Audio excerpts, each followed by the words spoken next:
Hey guys, and today we are doing custom bow enchants. So specifically just lightning, because lightning is, once you get the basics down, you can make anything you want. So this is just a good example.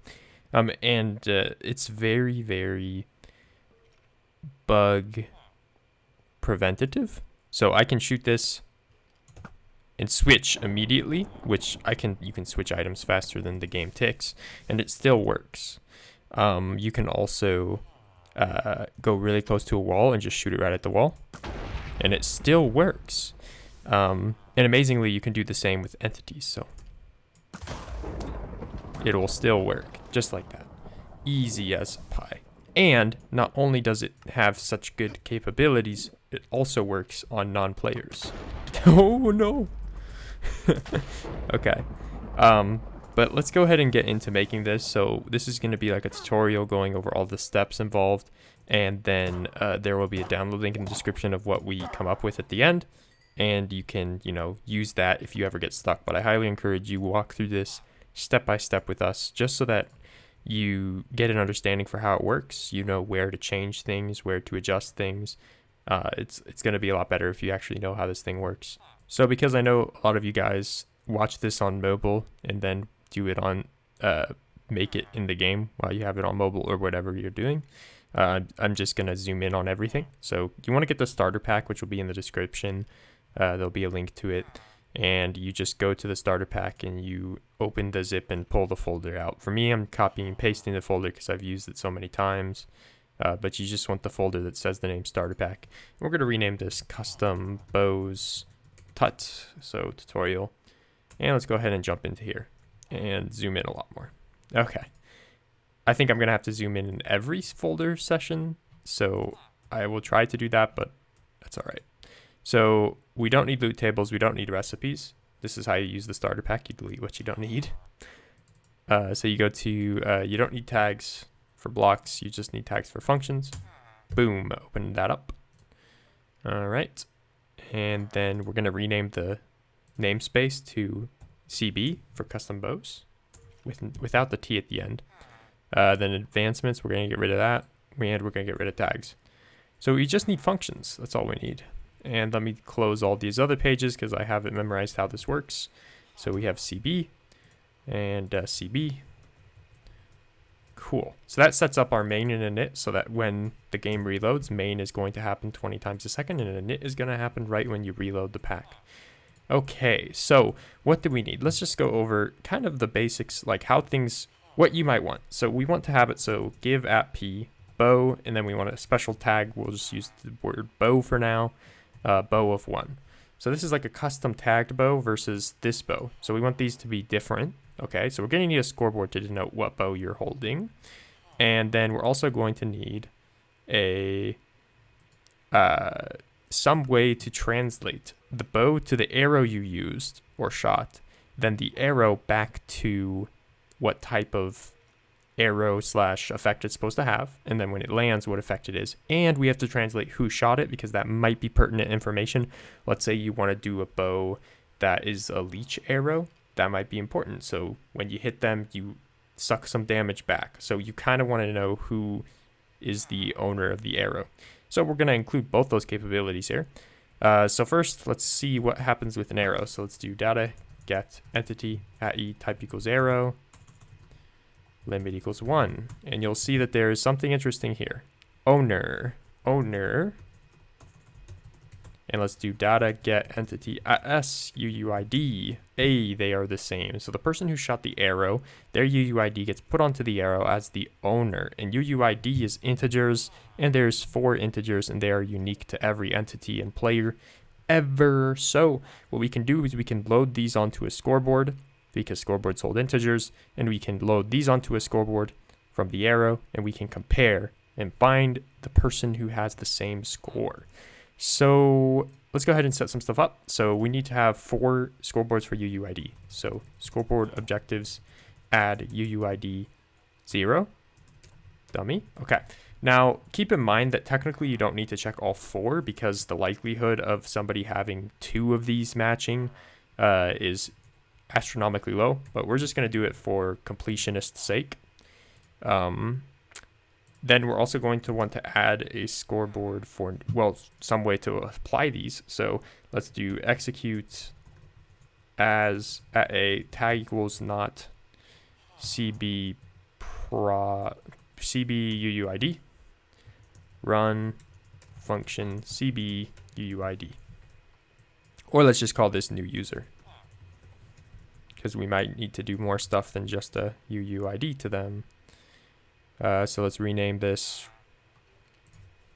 new user, and let's get this one and name it UUID.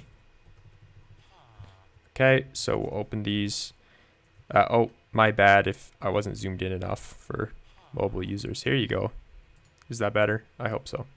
Okay, so in the UUID, we assign the UUID. In the new user, we run the UUID. We might want to do more things later. I'm not giving any hints as to what we may want to do later. I'm just saying we may want to do more stuff later. All right, so let's go ahead and assign these scores for new users, and let's tag this person as CB UUID. And I'm not using something like CB user because I think I used that in my version of the pack that I made for myself. All right, so execute store results. This is going to store something onto a score, and the score will be our UUID 0 score, and we will run data get entity at s UUID at 0. Okay, so let's go ahead and do this, and let's do this. So let's just make this scoreboard. Let's put it in the sidebar, and let's go ahead and run this. If I run that, it'll be the first number here is here. Perfect. So now we know that that's good and that's working. So let's expand this to all 4 options. We start counting at 0 because we are in the world of computer science. All right, so this should give me all my scores. So anytime a new player joins, it knows their UUID beforehand. And it's good to just keep this in memory, so when somebody fires, you don't have to go to every player, grab every player's UUID, and then figure out who did it. You just directly compare it because you know everybody in the world has it. Okay, so now we have to actually do stuff with arrows. So let's go ahead and do execute as at e type equals arrow, tag equals not CB processed. So we're going to give them a tag once we process them, just like with the users, but when they're initially fired, they don't have the tag. So we know who to look at and who not to look at. So we're going to do run function CB process. So we're going to process them. And what processing means is we're going to figure out who it is and what type of arrow it should be. So now that we're here, we're going to do tag add s add CB processed. Easy does it. All right. And then we're going to start working on this UUID stuff. So we're going to do the same thing as before with the UUID here, except we're going to grab it for the arrow. So at s refers to the arrow, but we want to just put it on a fake player because it's more computationally efficient. The threading process works that if you have 2 arrows and it wants to process them, it can't do them at the same time. So it'll do 1 arrow first, which then all the scores will do all its magic, and then it'll come back to the very beginning and do it to the second arrow. So don't worry about compatibility with multiple arrows. I already thought that out. So let's do .search because that's my favorite word for this thing. And we're going to get all 4 UUIDs. What we'll do is we'll search for players that have the same UUID set. So we do execute as at A, and I actually do at E, which is less efficient, but it's because I want this to work for all entities. You can also do entity type tags. So we could do type equals player, type equals skeleton, but you need to do it in a tag so that it could be either or. This is an entity tag. I've gone over it before, but I'm just going to leave it as at E for now. But really, you only need to check for skeletons and players. If their score, you go to everything and then add everything you check, is my score of UUID 0 equal to the search score of UUID 0. Okay, and then obviously we do this for every option. And again, with the threading thing, it's going to go to each player on their own, one at a time, figure out if their score matches. If it doesn't, it goes to the next player. Then run tag add s add this. So I like to use the denomination this, and then tag at e remove this at the bottom of the function, just like that. You could do that. That's an option. There's also the option of just making this go to another sub function, but then you're going to lose the context of add s as the arrow. So there's some annoyances with that. There's also the option of running a function that does the things you need and then not having the this tag, which I think we might do. So let's do function cb owner, which refers to we found the owner of the arrow. There's really only two things I need to do, but I'd rather have this not have tags and not do at e if necessary. So scoreboard, players, operation. We're going to need two things from this guy, but we're only going to do one thing for now. So we need to denominate what bow you're holding. So let's go with bow, right? Let me remove that objective so we don't get confusion. So we have this bow objective. So scoreboard players operations dot type bow equals at s bow. And you could theoretically grab the bow here to figure out what bow they're holding when you detect the arrow. But you might run into a problem. What if I shoot the arrow and I switch items off of that bow immediately, which would mean that the arrow is flying through the air and I'm holding something different because the tick of the game is slower than the movement of arrows and the ability of the player to switch items. So we fix that by, after we process, then we reassign what the bow type is for every entity holding a bow. That way, if we come into the situation of I switched, I will not get the new scoreboard value until it processes the arrow I fired. And that's very, very important because then you can, if you don't do that, people can exploit it where they shoot one bow, they switch to the other bow. The other bow is one that they like better, but they don't want to waste the durability on it. And all of a sudden they're using lightning arrows with regular bow and not taking up the durability of the lightning bow. So we want to assign the type here after we processed. So execute as at a store result. We don't need to. I don't really know the difference in the efficiency. You could do if data entity add s selected item dot tag dot bow, and then store result score add s bow run data get entity add s selected item dot tag dot bow. I don't like doing things unless I know that I should do them, so this wouldn't assign a score unless a player is holding the bow, but I don't think it's a difference. I think it's more efficient just to force it to happen, but I'm just going to do that because I don't like to do it if I don't need to do it. So if I reload and I do scoreboard or do the display sidebar bow, you're going to see I have a score of 1. And I guess I should do it just because if you had one and then you didn't, then it needs to be set to 0. So we'll just do that anyways.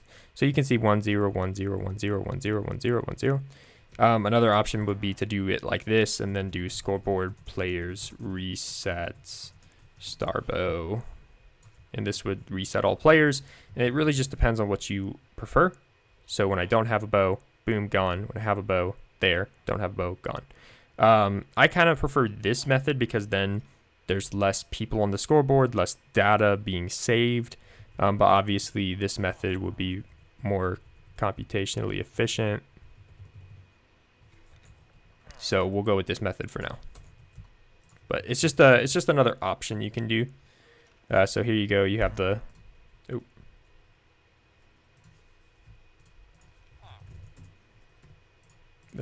selected item.tag.bow.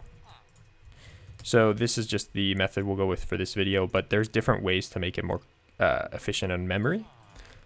Okay, so we have everybody has their bow type. When we come to here and we come to owner, you will have a type and it will be loaded onto the fake player called type, which then is used to figure out what bow you have. Okay, cool. So let's go ahead and do, so we know that we have some score loaded. Now let's figure out what we're supposed to do. And a good other thing would be to do scoreboard players set.type bow 0 up here, and then execute if score.type bow matches 1, because sometimes this may be happening on an arrow that does not have a special bow attached to it. So let's not do this to regular arrows. So the most we'll do to regular arrows is this, figuring out if that regular arrow should be a special arrow. Then we're going to do run function cb, and we'll do load / directory. So we're going to load the custom enchant onto it, the arrow. Because technically bows are just launching, enchanted bows are just launching custom arrows, which I already made a video on. So we're going to do something very similar to that. So let's rename this to directory, open that guy up. So execute if score.type bow matches 1, run function cb load / lightning. Okay, and that's as far as we're going to go with the types. We're only going to do 1. Okay, so we do data, modify, entity at s, and we're going to do custom potion effects, append value. And this is going to do ID of 26B. I think it's unluck or luck, one of the two, but we don't. You're going to need 2 potion effects in this game that we are going to basically make it so you can never use them again. Amplifier 1B, duration 100, doesn't matter. But yeah, we're going to be making 2 potion effects that you're going to never be able to use, but at the benefit of all these great things. And there are some potion effects that you just wouldn't use anyway, like luck and unluck. But if you have a problem with luck and unluck, you can change the ID to something that 2 things that you don't care about, like hero of the village or something like that. All right, so this should add on a custom potion effect when the person who fired it had a custom bow type. So if I reload, add us, remove CBUUID. All right, there we go. Now I have my scores loaded, and you see the potion effect when I hold this, and you don't see the potion effect when I hold that. And you can change the color of the particles on the arrow. It's just more MBT stuff, but we're just covering how to do this. So potion effect with amplification of 1. The amplifier indicates what type of bow it is, or arrow it is, and the potion effect indicates that it is a special arrow. So now we need to do the unloading process. So this is the back end. So we have to do, we can do this bottom here. Execute as at e type equals arrow, MBT equals custom potion effect. Well, we can do MBT equals, yeah, custom potion effect.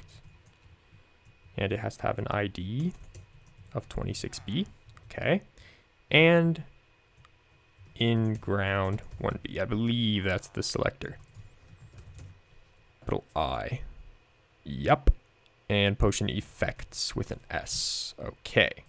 So this is the case where it hits the ground. And you're going to have 2 cases. Hits the ground, gives the effect to something. Function CB :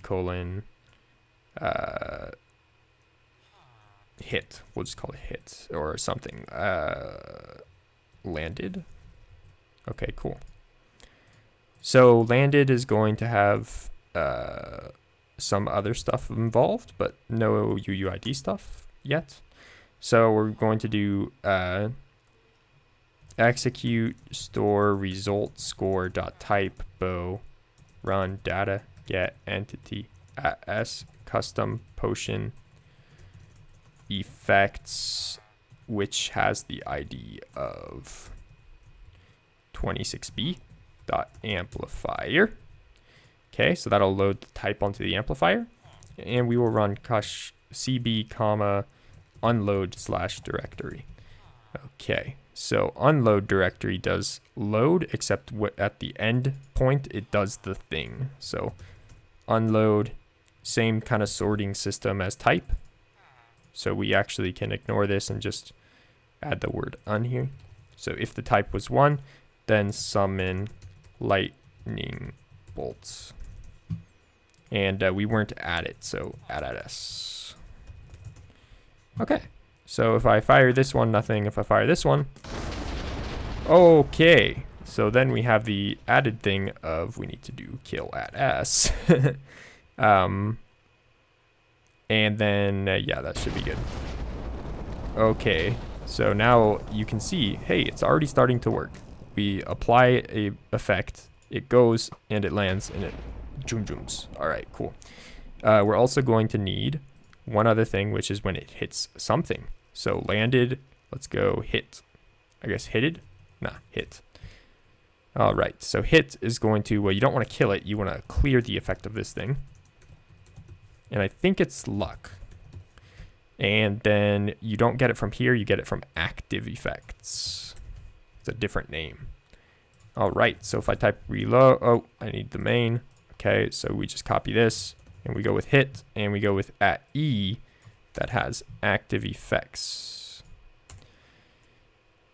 And these are powerful selectors, but you only have to do a very limited amount of them. So it's not a big deal. So now when I hit A, so hitting something, so you can hit it on the ground, lightning. You can hit a thing and lightning. Perfect. And it doesn't spam it because it removes the potion effect. Okay, so that's actually everything. That's everything that is super important. So now I'm going to move on to the final stage, which is going to be knowing who hit who, which is a little bit trickier, but not too much more commands. So we have this process and we have the load and we have the directory. Okay, so in the process, we're going to do one more thing, and in the owner we're going to do one more thing, and we're going to establish one more scoreboard. So it would be cool if I could send the UUID on the arrow and send it along with it, but the problem is that I can't do that because arrows need potion effects to transfer their data like we did here, and potion effects cannot hold UUID -1 blah, blah, blah, blah, blah, blah. Okay, so it can't hold numbers that big. So, and you also can't store it on the duration, because if I hit something, the duration is going to tick down at least one tick before I am able to process it. So you cannot use UUID for this situation. What you need to do is, well, you could use UUID if you want to throw away like maybe 10 more potion effects to package half the number here, half the number here, half the number there.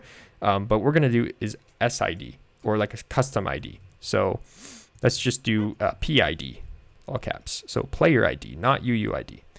And what we do is in the new user, so we'll go PID here. So new users get the PID assigned, but when you rejoin the game, the PID should also get assigned, because PID is going to be a small value. The amplifier can hold 1 to 127.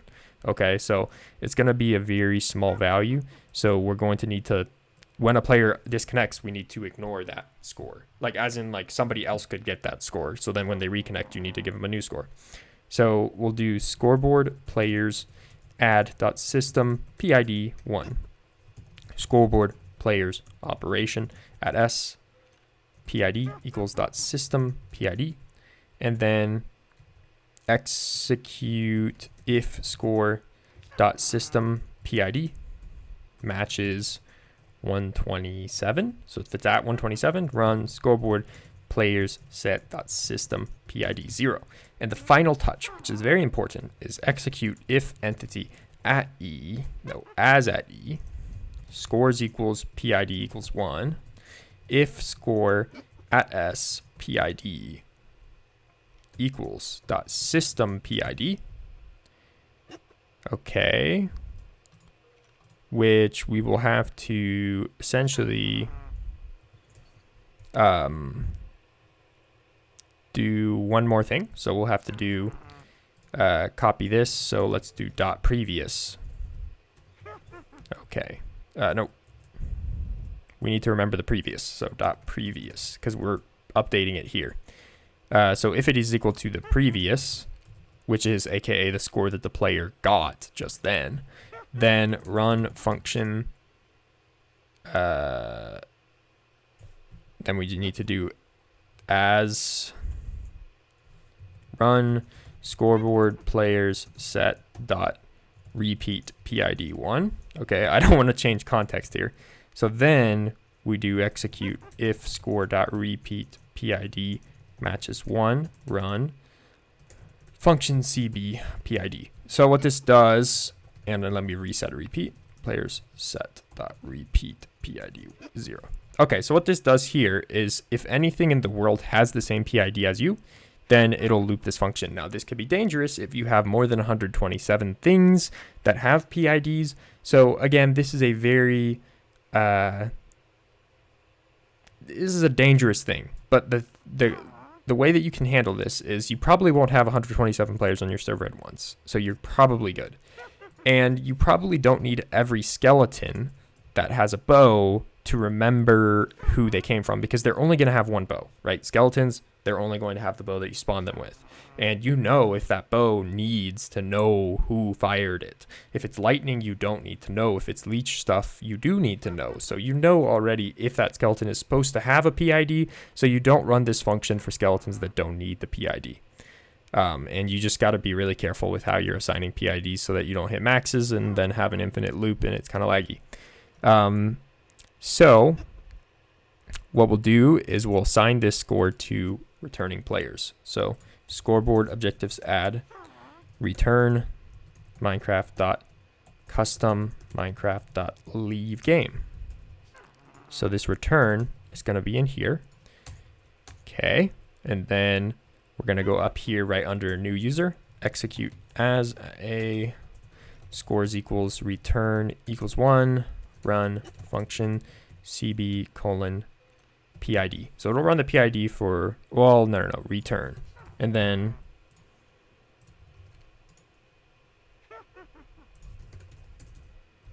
scoreboard players reset at s return. That way it doesn't do it infinitely. And then function cb PID. There we go. So we'll reset the score and then run the PID. And here, where is it? New user. We'll run the PID after the UUID for new users.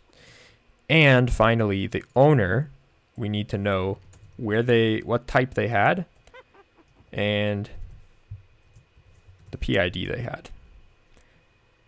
So then when we go to load, we can load one more thing. We can load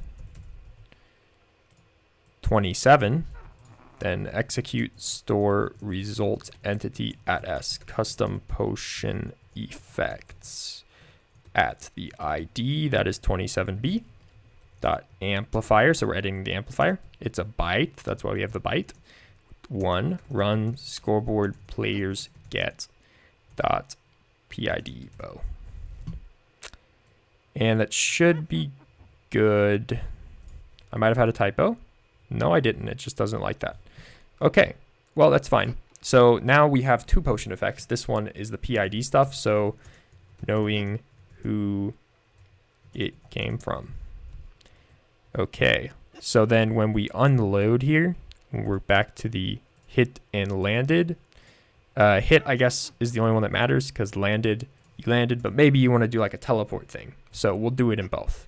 So effect clear at s unlock. And we'll load PID here from the ID of 27. And then we can, this is where the tag equals this stuff comes into play. So we'll do tag at e remove this, and then execute as at e scores equals PID equals 1. If score at s PID equals dot PID bow, run tag at s add this. So this is where the this kind of tag system comes into play, because you want to know what entity fired it, but you also want to keep the context of the arrow. So if you do say at e tag equals this, hit at s, so this will say my name and then hit the thing. And we can do the same thing here. Let's move this up so that it's associated with that. And we can do this same thing here. And then tag at e remove this. Okay. Okay, my bad. So you have to assign a duration here that's big, because that's again like the duration ticked out and I lost the potion effect before it was able to register it for the hit. So now it'll say always skeleton hit me, skeleton hit me, skeleton hit arrow, skeleton hit arrow. It's saying hit just because like that's when it landed. All right, so we know who did it and we know what it is. And that's pretty much everything you need for custom bow chants. As you can see, I am completely pin cushioned here because I was just, trying to figure out why it wasn't working. The link to the pack that we made here today is in the description. You can always look at it, cross-reference, but if you kind of followed along, then you're definitely going to know how to adapt this. But my suggestions for things to change, you can literally just copy, paste, change name, poison, change number to, right? And then copy, paste, poison, and then you change the amplifier of the potion effect, and then you would have to go to the unload and copy paste. So really all you need to change is associated with load and unload. Everything else, you're pretty solid. So if you guys found that useful and you want to see more, go ahead and leave a like and subscribe if you want to see more stuff from me, more cool kind of useful things like this. And then also leave a comment if on maybe something you might improve, or maybe a custom error that you would add to this, or maybe something that you want to see next. I'm pretty open to ideas. Anyways, thanks for watching, and I'll see you in the next one. Peace.